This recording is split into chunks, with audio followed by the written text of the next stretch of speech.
Hi friends, आप लिखा हुआ देख रहे हैं BS टेट 24 यानी कि Bihar state teacher eligibility test 2024 यानी कि 2024। अब देखिए हिंदी में लिखा हुआ है बिहार विद्यालय परीक्षा समिति पटना ने इसको इशू किया है और ये किस किस के लिए है? 9th-10th और 11th-12th माध्यमिक और उच्च माध्यमिक यानी कि जिसको हम सेंट्रल लेवल पर TGT कहते हैं वो ऑलमोस्ट 6 to 10th होता है, लेकिन बिहार ने उसको कैटेगराइज किया है 9th-10th के लिए स्पेशली और 6 to 8 को वो अलग कहते हैं। यहाँ ये 9th-10th स्पेशलाइजेशन है और 11th-12th उच्च माध्यमिक यानी कि +2 इसके बारे में बात हो रही है। अब ये देखिए माध्यमिक शिक्षक पात्रता परीक्षा STET इसमें लिखा हुआ है कि 2024 की है और ये माध्यमिक शिक्षा परिषद के लेटर नंबर 04/2023-894 यानी कि 4/2023 894 के डेट दिनांक 6 दिसंबर 2023 के द्वारा ये हो रहा है और इसमें जो है माध्यमिक पेपर 1 और माध्यमिक उच्च माध्यमिक को पेपर 2 कहा गया है। संरचना क्या है? देखिए सबसे मेन चीज़ इसमें समझने की ये है क्योंकि हम इसी से कंफ्यूज हो जाते हैं और इसी वजह से हमारे एग्ज़ाम रह जाते हैं। पात्रता परीक्षा के प्रश्न बहुकल्पीय होंगे। जो एग्ज़ाम होगा हमारा वो ऑब्जेक्टिव टाइप होगा, पहली चीज़। दूसरा, प्रत्येक प्रश्न 1 अंक का होगा। टोटल 150 सवाल अगर हैं तो सारे के सारे 1 नंबर के होंगे। उसके बाद में नेगेटिव मार्किंग नहीं होगी, ऋणात्मक अंकन नहीं होगा। परीक्षा के विषय सब्जेक्ट ऑफ एग्जामिनेशन माध्यमिक कक्षाओं के लिए निर्धारित पाठ्यक्रम यानी कि जो अकॉर्डिंग टू सिलेबस पेपर 1 माध्यमिक यानी कि 9th-10th तथा के आने वाले विषय तथा उच्च माध्यमिक कक्षाओं के लिए निर्धारित पाठ्यक्रम अनुसार पेपर 2 उच्च माध्यमिक यानी कि +2 PGT के लिए कौन कौन से सब्जेक्ट हैं वो नीचे दिए गए हैं। परिशिष्ट टेबल 1। अब ये देखिए कौन कौन से हैं यहाँ पर। सबसे पहले हैं कोड नंबर 101 हिंदी, 102 उर्दू, 103 बंगला, 104 मैथिली, 105 संस्कृत, 106 अरबी, 107 फारसी, 108 भोजपुरी, 109 अंग्रेज़ी। यहाँ तक ये सारे के सारे सारी भाषाएं हैं, ज़बान है, लैंग्वेज है। 110 गणित, 111 विज्ञान, 112 सामाजिक विज्ञान। उसके बाद में है शारीरिक शिक्षा, ये अलग है, इसकी सबकी क्वालिफिकेशन एक है। क्या है? शैक्षणिक प्रशैक्षणिक अर्हता यानी कि कम से कम 50% मार्क्स के साथ में उसने ग्रेजुएशन किया हो, स्नातक हो या स्नातकोत्तर हो। एक बात ध्यान रखें कि या तो UG हो, BA BSc BCom हो या फिर वो MA MSc हो प्लस B.Ed हो, अथवा उसने जो है वो किसी भी विश्वविद्यालय से स्नातक अथवा स्नातकोत्तर उसके इक्वलेंट में 45% ग्रेजुएशन के साथ में जो है वो ग्रेजुएशन किया हो और B.Ed हो, या 4 साल का जो है वो BA BSc B.Ed हो, इंटीग्रेटेड B.Ed हो। शारीरिक शिक्षा फिजिकल एजुकेशन में क्या है वो देख लेते हैं। फिजिकल एजुकेशन के साथ में जो है 50% पे ग्रेजुएशन अथवा एक सब्जेक्ट लेने के बाद में जो है वो और खेल कूद के मान्य संस्थान से जो है वो डिप्लोमा हो। ये सारे इसके वैकल्पिक विषय हैं। इसके बाद देखते हैं हम संगीत म्यूज़िक में जो है वो 50% के साथ ग्रेजुएशन होना चाहिए। उसके अलावा ललित कला 50% के साथ इसमें भी ग्रेजुएशन होना चाहिए। उसके बाद नृत्य विषय डांस, इसमें भी ग्रेजुएशन में 50% होनी चाहिए। इसके बाद देखिए विशेष विद्यालय अध्यापक, स्पेशल एजुकेटर, देखिए सबसे ज़्यादा जो स्कोप है वो आज के वक्त में इसमें है। यहाँ लिख रहा है कि न्यूनतम 50% अंकों के साथ किसी मान्यता प्राप्त विश्वविद्यालय से स्नातक उपाधि, ग्रेजुएशन होनी चाहिए BA BSc BCom। उसके बाद में RCI के ज़रिए स्पेशल B.Ed हो या B.Ed के साथ में अगर वो ग्रेजुएशन है और उसने 12th के बाद या ग्रेजुएशन के बाद में स्पेशल एजुकेशन में डिप्लोमा किया, डिप्लोमा इन एजुकेशन, चाहे उसको किसी भी नाम से जाना जाता हो, स्पेशल में होना चाहिए, और जनरल B.Ed है तो वो भी इसके लिए एलिजिबल है। उसके बाद में देखिए अभ्यर्थी अपने स्नातक में पठित विषय के अनुसार किसी भी एक विषय समूह का चयन कर सकते हैं। वो अपने साथ कोई भी सब्जेक्ट किसी एक सब्जेक्ट में अप्लाई कर सकते हैं। अब देखिए अगर एलिजिबिलिटी है कोई 9th-10th के लिए यानी कि TGT मैथ्स के लिए, गणित के लिए अगर अप्लाई करना चाहता है तो उसने क्या क्या पढ़ा होना चाहिए। स्नातक स्तर पर मैथ्स के साथ साथ उसके पास में क्या होना चाहिए। मैथ्स के साथ देखिए, यहाँ उसने physics, electronics, computer science, chemistry, statics में से कोई 2 विषय स्नातक स्तर पर पठित हों। यानी कि उसने जो है अगर मैथ्स ऑनर्स किया है या बीएससी किया है। देखिए यहाँ देखने से ये लग रहा है कि बीए मैथ्स वाले इसमें नहीं आएंगे, क्योंकि बीए के मैथ्स में ये सारे सब्जेक्ट्स नहीं पढ़ाए जाते हैं।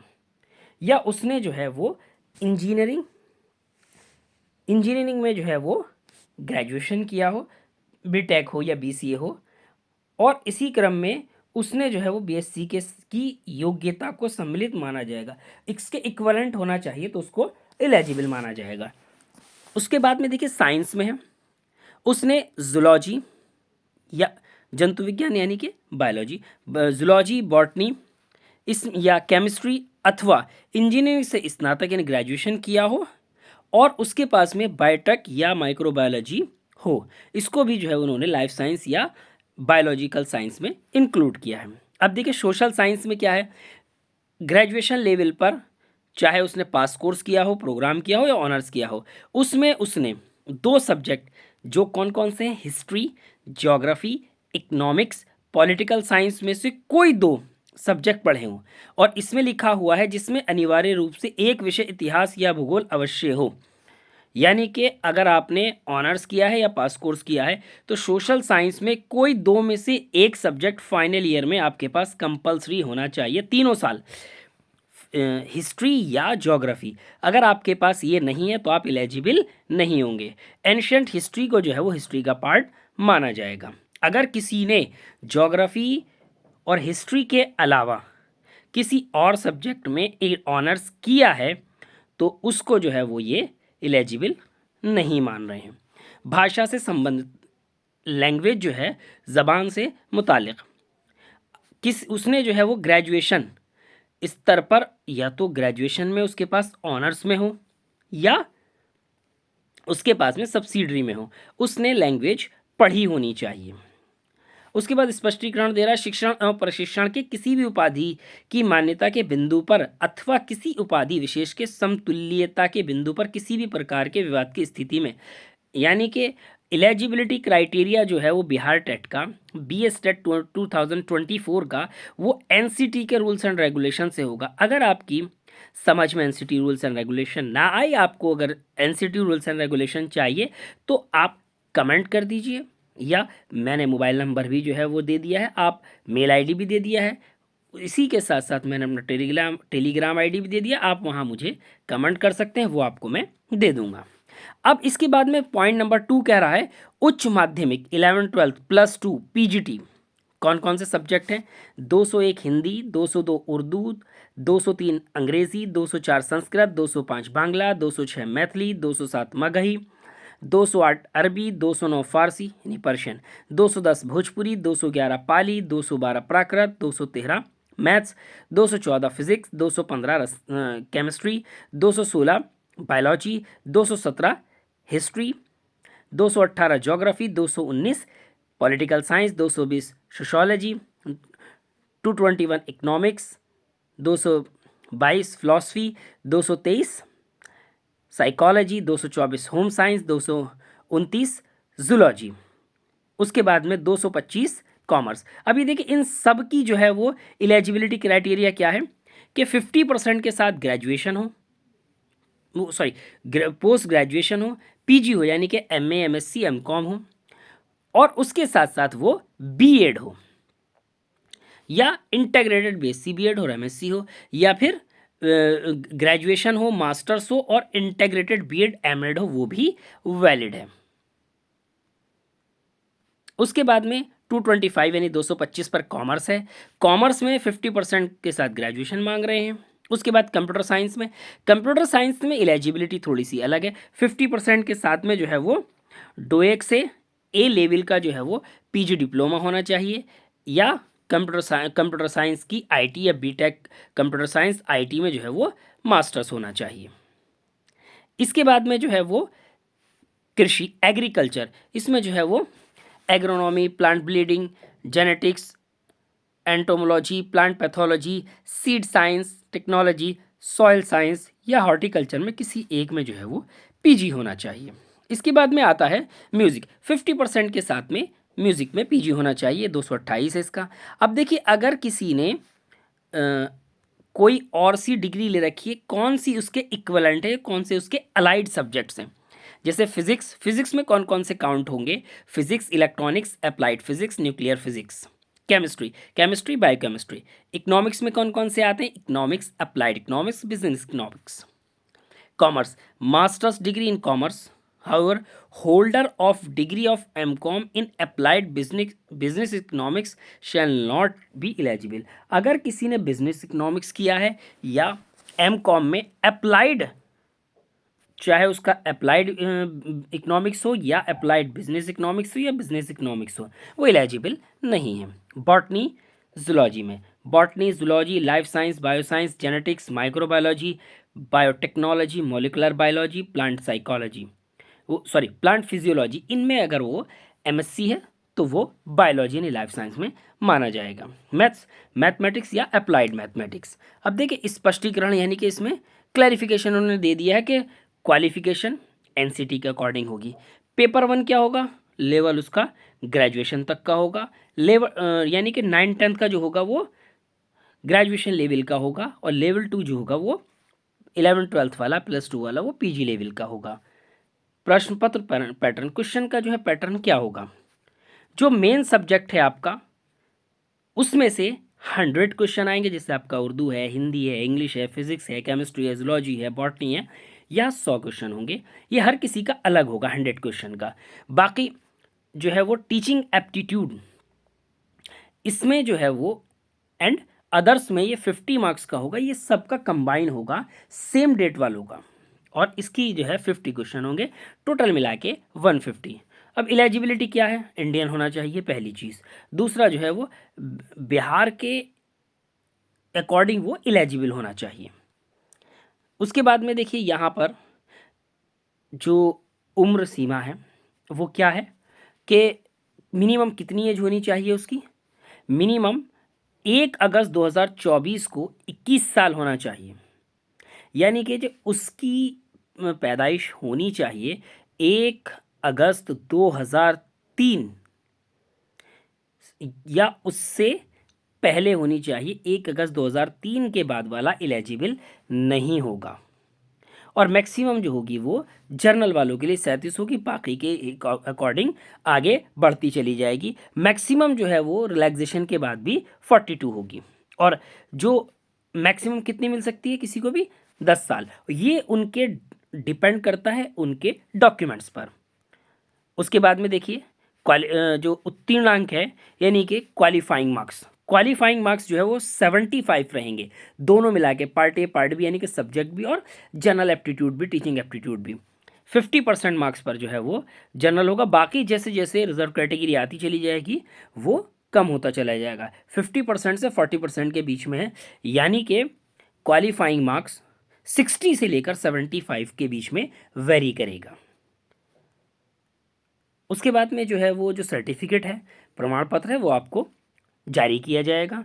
अब देखिए इसमें फ़ीस कितनी है, जितने भी लोग मास्टर्स प्लस बीएड हैं वो दोनों फॉर्म ज़रूर भरें, जिनका जो है वो एमए हो चुका है, एमए, एमएससी, एमकॉम, और वो बीएड है, वो दोनों फॉर्म में अगर एलिजिबल हैं लेवल 1 लेवल 2 में तो ज़रूर भरें, क्योंकि लेवल 1 की फ़ीस 960 रुपये 960 है, और उसकी जो है वो लेवल दोनों की 1440 है, यानी कि सिर्फ 480 रुपये के फ़र्क में आप दोनों फॉर्म भर सकते हैं, और दोनों फॉर्म ज़रूर भरें। अगर रिजर्व कैटेगरी है तो उसकी फ़ीस कम है। अब देखिए अगर कई मीटिंग्स में पेपर होता है और उसमें नॉर्मलाइजेशन लगता है तो उनका एक रूल है, वो रूल सब पर इम्प्लीमेंट होगा, इसको जानने का कोई फ़ायदा नहीं है, क्योंकि इसको मानने के लिए हम बाउंड होंगे, मजबूर होंगे। उसके बाद में देखिए प्रवेश परीक्षा की अवधि, एग्ज़ाम जो होगा वो कंप्यूटर बेस्ड होगा, सीबीटी, पेपर पेन नहीं होगा, ये ऑनलाइन होगा, और 1.5 घंटे का होगा, या ये सॉरी 2.5 घंटे का, 150 मिनट का होगा। और अगर ये ऑनलाइन है तो बिहार के ज़्यादातर बड़े शहरों में और डिस्ट्रिक्ट हेडक्वार्टर पर ही ये होगा, जैसे बड़े शहरों में है पटना, भागलपुर, गया, दरभंगा, मुजफ्फरपुर, इस तरीके के बड़े शहरों में होगा। और अब उसके बाद देखिए ऑनलाइन परीक्षा आवेदन पत्र भरने और परीक्षा शुल्क जमा कर फॉर्म जो है ये 14 दिसंबर 2023 से स्टार्ट होगा और 2 जनवरी 2024 तक भरा जाएगा। नेक्स्ट वीडियो में फॉर्म कैसे भरा जाएगा इसकी पूरी डिटेल में आपके साथ शेयर करूंगा। अब देखिए भरने की विधि जो है वो सारा कुछ आपको मैं जो नेक्स्ट वीडियो में बता दूंगा, यहाँ भी इसमें बता दी गई है। ये फॉर्म भरा जाएगा BSEBSTET2024.com से, ये इसकी वेबसाइट है। सबसे पहले आपको जो है वन टाइम रजिस्ट्रेशन करना होगा। उसके बाद में अब देखिए कि क्या क्या आपको रेडी रखना है। फॉर्म भरने से पहले आपके पास जो है वो लेटेस्ट कलर्ड फोटोग्राफ होना चाहिए। देखिए बेहतर ये होगा कि आप नया फ़ोटो खिंचाएं, उसका प्रिंट ना लेकर उसकी सॉफ्ट कॉपी अपने मोबाइल में लें ताकि वो फर्दर भी यूज़ होती रहे। उसको आप कितना भी घटा या बढ़ा लें उसके पिक्सल्स नहीं फटते और आपको प्रॉब्लम नहीं होती है। ये देखिए 10 से 50 KB, 20 से 100 KB तक जो है फ़ोटो होना चाहिए और 10 से 50 KB तक साइन। उसके बाद में जो है वो फ़ीस का हो गया है। फ़ीस पेमेंट होने के बाद ही आपका जो है फॉर्म आगे बढ़ेगा, ये कह रहे हैं। उसके बाद में कौन कौन से डॉक्यूमेंट्स इसमें लगेंगे, सेल्फ अटेस्टेड डॉक्यूमेंट्स लगाने हैं। 10th marksheet certificate, 12th marksheet certificate, graduation के तीनों मार्कशीट प्लस डिग्री, मास्टर्स की दोनों मार्कशीट, ग्रेजुएशन की अगर आपकी 6 हैं तो वो प्लस डिग्री, मास्टर्स की भी जितनी है आपकी वो प्लस डिग्री।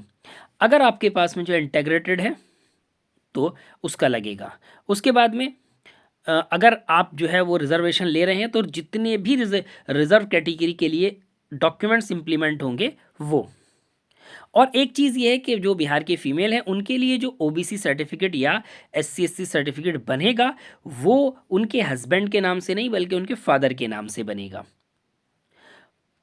उसके बाद में जो है वो यूज़र ID पासवर्ड।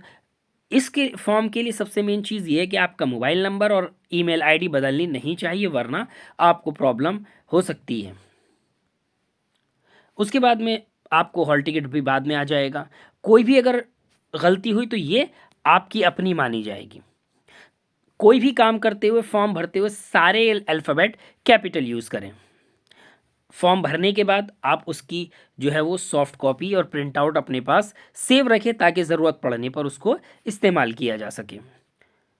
तो ये हमारा BSTET 2024 यानी कि Bihar state teacher eligibility test माध्यमिक उच्च माध्यमिक यानी कि secondary senior secondary level 1 level 2 यानी कि 9th 10th और 11th 12th के बारे में बात हो गई। ये कंट्रोल ऑफ एग्जामिनेशन ने इसको इशू किया है, परीक्षा नियंत्रक विविध। तो ये हमारा बिहार टेट था। कल यानी कि नेक्स्ट वीडियो में इसका फॉर्म कैसे भरा जाएगा उसके बारे में हम बात करेंगे। इसी के साथ साथ इसके अंदर क्या स्ट्रेटजी होनी चाहिए, स्टडी मटेरियल क्या होना चाहिए, किस तरीके से हम तैयारी करें, इसके लिए अगर आप चाहें तो हेल्प के लिए भी मैं तैयार हूँ।